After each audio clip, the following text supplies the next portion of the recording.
Hey, welcome to Winning the Losing Fight, our first episode. I'm glad you're here. Today we're going to kind of go over my plans for the podcast and plans for future episodes and kind of what the topics some of the topics that we're going to be covering. Really kind of wanting to use this as a motivational platform.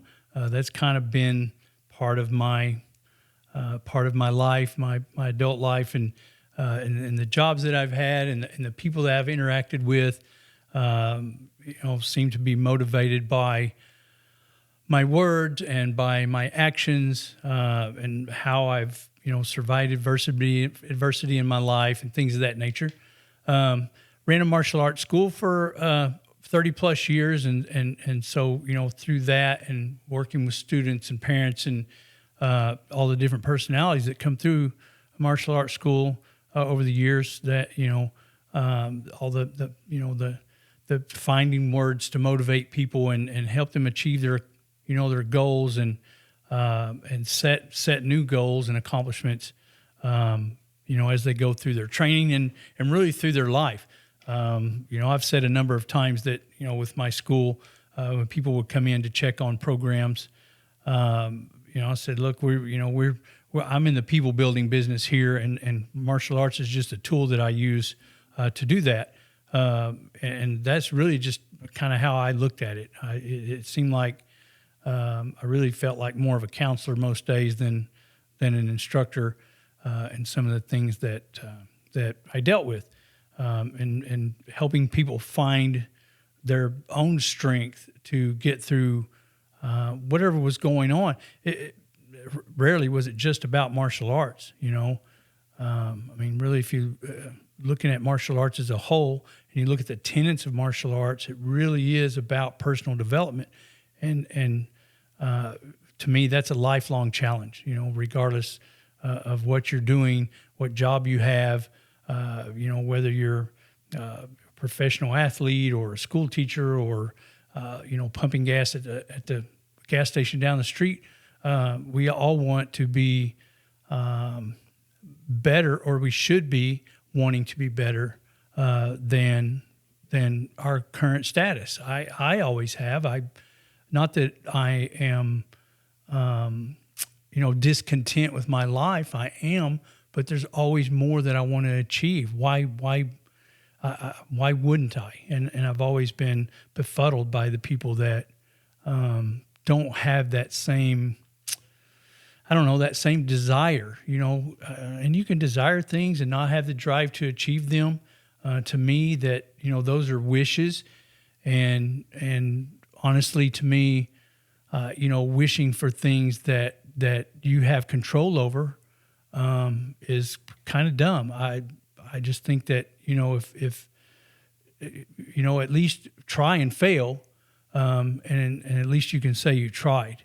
And at that point, then I guess wishing is all there is left. If you've done everything you could and couldn't achieve whatever it was that you were after. But I still think, inside the laws of physics, there are a lot of things that we control about our life and how we move forward each day, and the decisions that we make once we wake up every morning. As soon as you wake up, you start making decisions.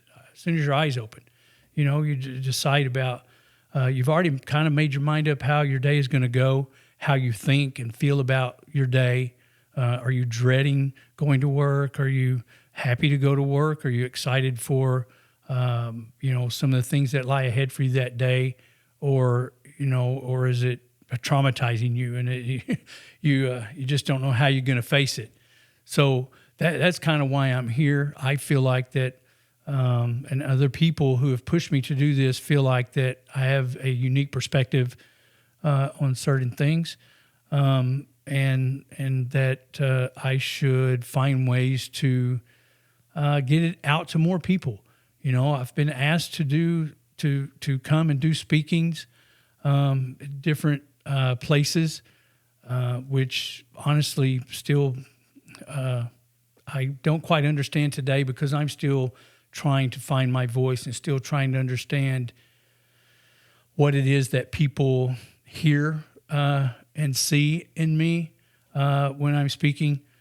But I don't know if I ever, understand that fully. So the best that I can do is what I'm comfortable with, and that is, reaching out, telling stories, just telling how I've gone from point A to point B to point C and D and so forth, and one foot in front of the other throughout my own personal life, and overcoming the challenges that, that I've overcome.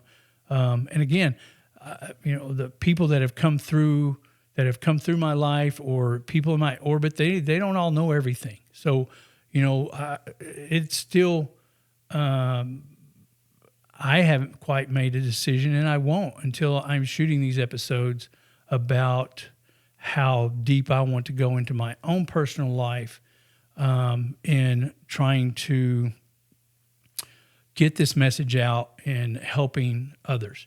Now, granted, helping other people is my life's goal. It wasn't planned that way. It's just that I think a lot of people that come through hard times are motivated to help other people because you've been there, you've experienced it, you can see it on a person's face. I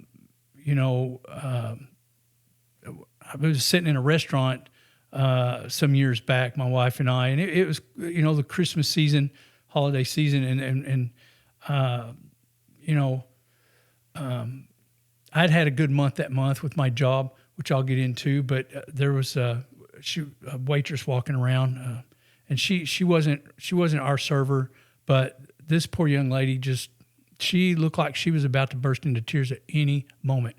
And I was telling my wife, I said, that look at the stress on this young lady's face. Something really hard is going on in her life. She's dealing with. It's all over her. And we just watched her, as we finished our dinner. Well, I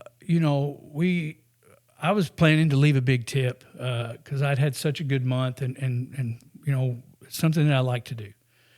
So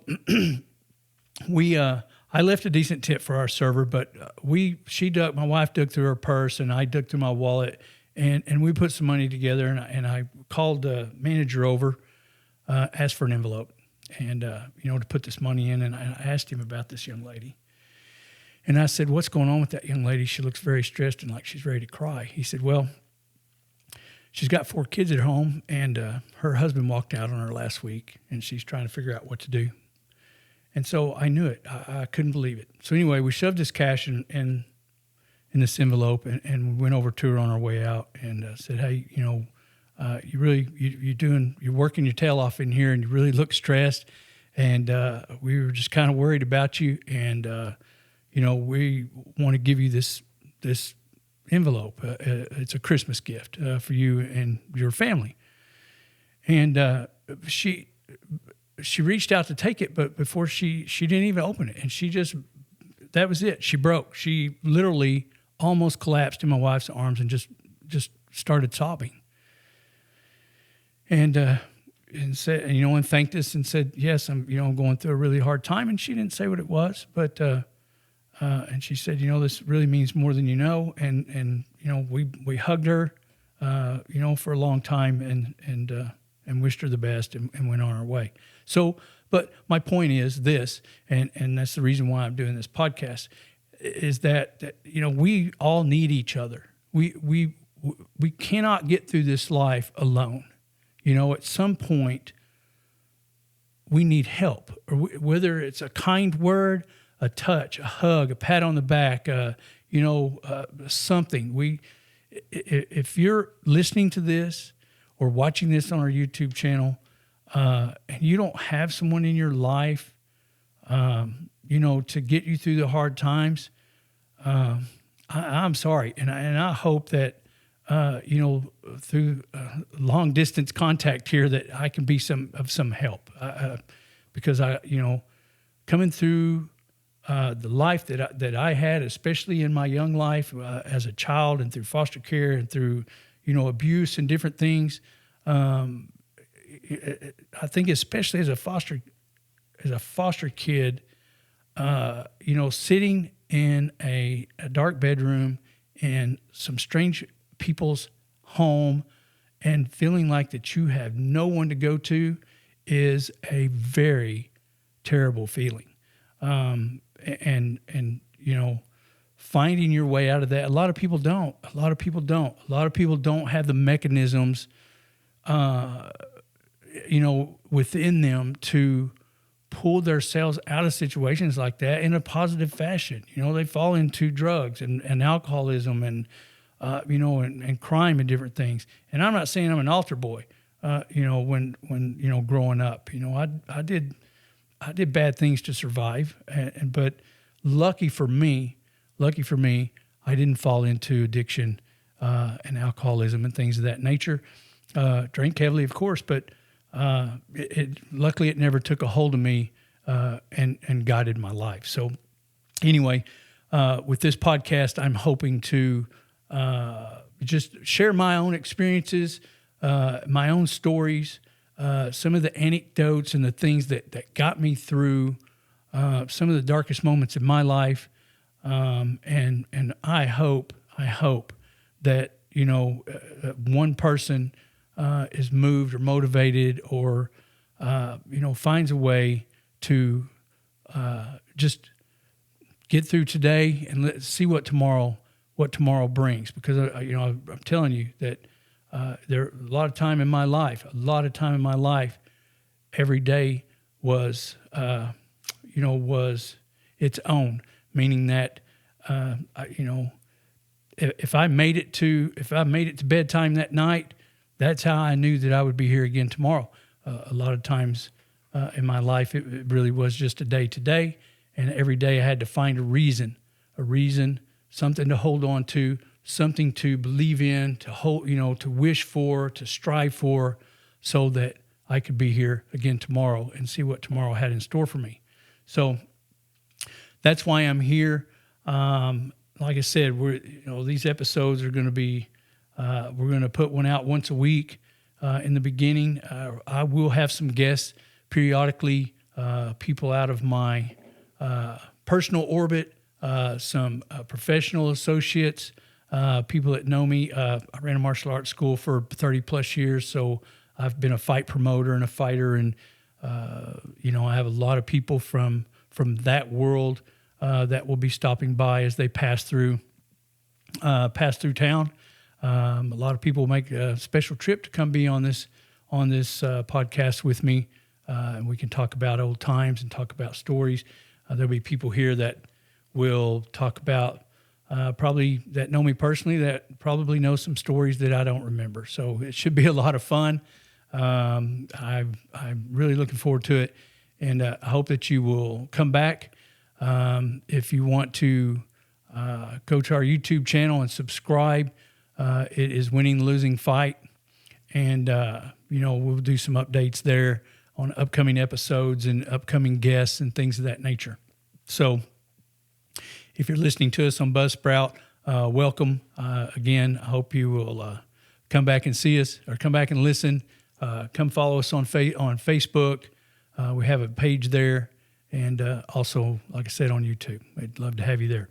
So with that, I'm going to sign off and start working on next week's episode. Just remember that life can sometimes be a losing fight, and if we work together, we can certainly win it together. So I'll see you next time. Bye-bye.